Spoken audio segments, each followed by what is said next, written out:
জীবনের সব গুনার ফিরিস্তিগুলো একটা একটা করে স্বীকার করে আল্লাহর বলেন, আল্লাহ আমি পাপী, আল্লাহ আমার যে বড় পাপী এই দুনিয়াতে কেউ নাই, আকাশের নিচে জমিনের উপরে আমার যে বড় পাপী কেউ নাই।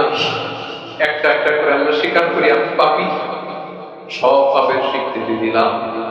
পৃথিবী না জানি তো জানি আমি কি পাপ করেছি, হায় আমার পাপের করলে বিচার, বাঁচার আমার না উপায়।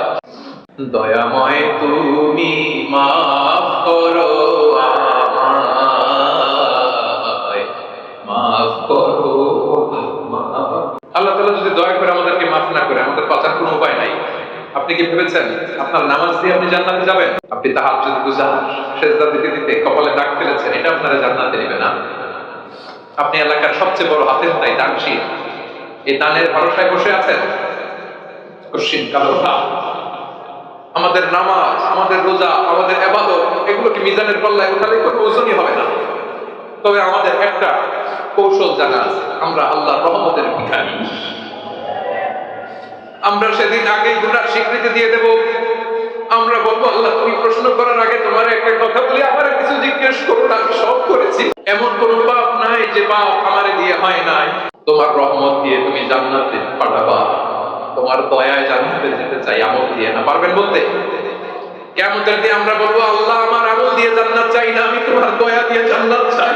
তোমার দয়া ছাড়া আমার কোনো উপায় নাই। কারণ আল্লাহ যদি বিচার করে, বাঁচার কারো উপায় নাই। আল্লাহ যদি বলে ফেলেন তুই এটা করলি কেন, ওখানে গেলি কেন, কোরআনে 1000 বার নিষেধ করলাম তারপরেও এই পাপে জড়ালি কেন, এরকম প্রশ্ন ছুড়ে দিলে আমার উত্তর আছে? বাঁচার কোন উপায় আছে? রোজ হাসরে হে আল্লাহ আমার করুণা বিচার, করুণা বিচার, বিচার চাই না তদ দয়া চাই, হে গুনাহগার করুণা বিচার। আপনার আমল দিয়ে জান্নাতে যাবেন? কি দিয়ে যাবেন? আল্লাহর দয়া দিয়ে। আল্লাহর রহম আর দয়া ছাড়া কেউ জান্নাতের চেহারাও দেখতে পাবে। আমার প্রিয় ভাইরা, এই দোয়া আল্লাহর কাছে পছন্দনীয় হওয়ার কারণ তিনটা। দোয়ার প্রথম অংশে আছে তাওহীদ, আল্লাহর একত্ববাদের ঘোষণা। এই দোয়ার দ্বিতীয় অংশ আছে তাসবিহ, আল্লাহর প্রশংসা সূচক বাণী। এই দোয়ার 3 নাম্বার অংশ পাপের স্বীকৃতি।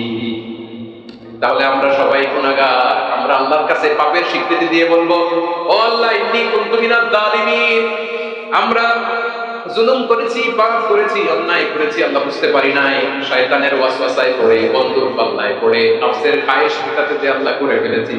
তুমি গুনাহ না মাফ না করলে আমাদের গুনাহ মাফ।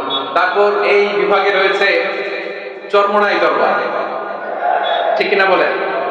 ওনাদের বিশাল মাদ্রাসা, ধর্মীয় অঙ্গনে, মাদ্রাসা অঙ্গনে এই গণজোয়ারকে আল্লাহ তাআলা ইসলামের পক্ষে কবুল করে নিন। এই প্রাণ ঢালা উচ্ছ্বাস, ভালোবাসা, এটা কোরআনের জন্য, ইসলামের জন্য, ঠিক কিনা বলেন? কোন অপশক্তি এই গণজোয়ারকে ঠেকাতে পারবে না। কারণ যে ভালোবাসা আল্লাহর জন্য হয় সেটাকে ঠেকানো যায় না, ঠিক কিনা বলে? আমার প্রাণ প্রিয় পটুয়াখালীবাসী ভাইরা, বিশেষ দুটি কারণে বরিশাল বিভাগের প্রতি আমার আলাদা একটা ভালো লাগে। এর কারণ এই অঞ্চলে আলেম ওলামা বেশি, ঠিক কিনা বলেন? আজকের এই প্রোগ্রামে অনেক কওমি মাদ্রাসার মুহতামিম সাহেবরা এসেছেন, আমি শুনেছি।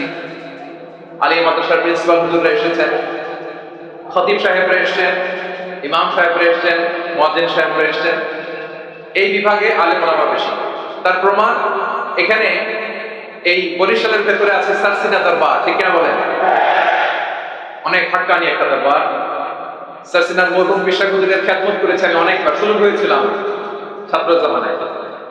তো ওনাদের মাদ্রাসা কেন্দ্রিক অনেক খেদমত, আলহামদুলিল্লাহ। তারপর এই বিভাগে রয়েছে চরমোনাই দরবার, ঠিক কিনা বলেন?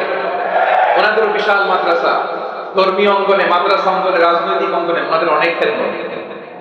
তারপর এখানে আছে ঝালকাঠি এনএস কামিল মাদ্রাসা। আমরা কায়েসার হুজুরের কথা শুনেছি, আল ইত্তেহাদ মা আল ইখতিলাফ, মতবিরোধের সাথে ঐক্য, অসাধারণ কথা।